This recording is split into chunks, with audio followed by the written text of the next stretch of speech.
Welcome back to the show. Chris Paul and the Warriors still sounds weird. Here's Steve Kerr's rationale.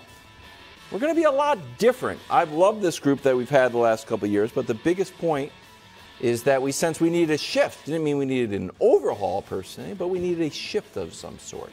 Are you buying this? I mean, yes and no. I mean, they wanted to get off Poole's money. And in a perfect world, it's like, okay, how can we get off Poole's money long term, but also add someone who could help us right now and not add any money long term?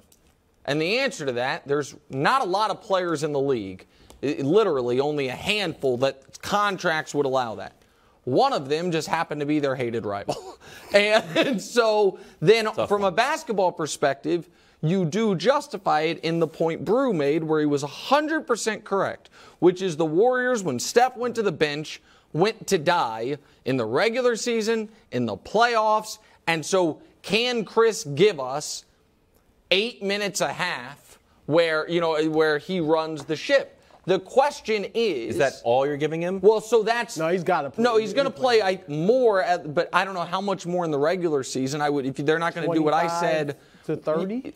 I want to keep it under 28. So, and keep his games limited. The question is Chris going to be okay with that? A guy who led the league in assists the year before last, and last year still had an awesome year, in the regular season statistically, not compared to himself, but compared to point guards writ large. Top 5 in assists. So I don't think this was the best move they could have made. I think it was the best move they could have made when you incorporate the financial limitations that they were under, or that they put themselves in. Well, I know, Wiles, you want to know, because I agree with a lot of what Nick said. For what Chris, if he's going to run that second unit, that'll be fine.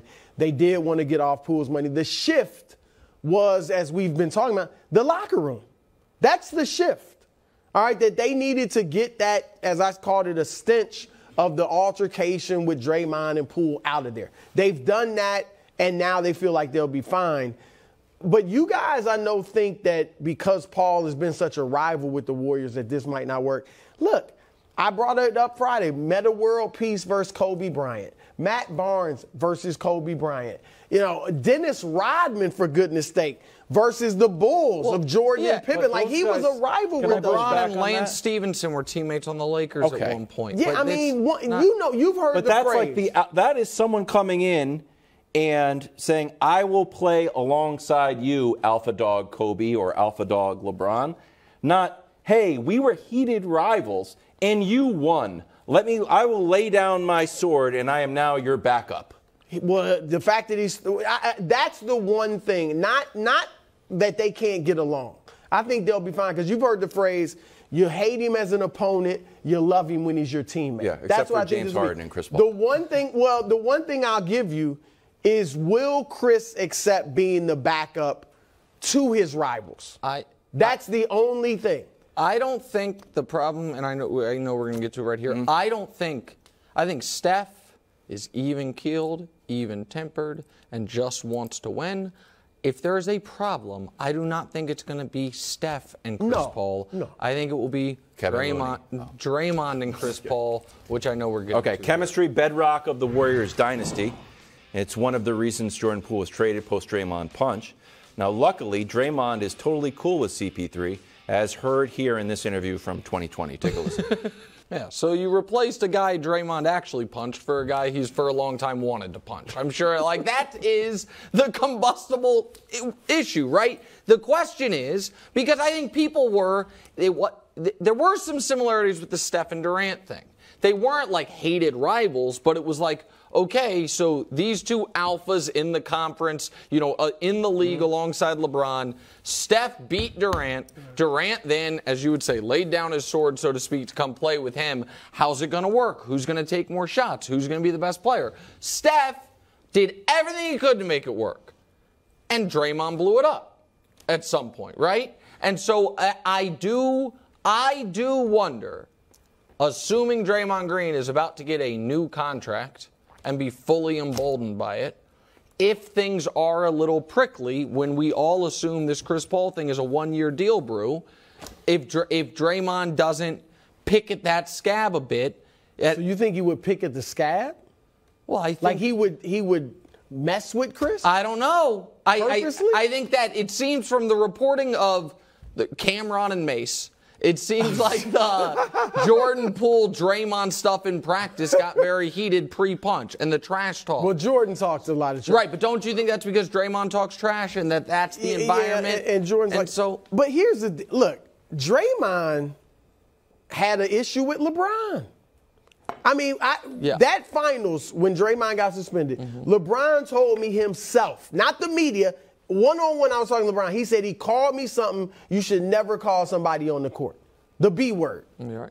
And they're buddies now. And they were buddies, years ago. So you can move. I get it that it wasn't long standing, but you can move past stuff like this. Look, I think they should try to trade Chris. Oh, okay.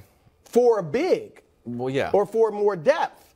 But if they keep him, I'm almost willing to guarantee that there won't be problems. I get it that their personalities are different. I'll take the opposite side of that, just because when you get Chris Paul on your team, one of the reasons you get him is that the team takes his kind of attitude. Yes. Whether it's the Hornets, you're going to go to the Thunder. Oh, they're not going to be any good. Maybe you won't show up. Like, nope, surprise, surprise, we're good. Go to the Suns.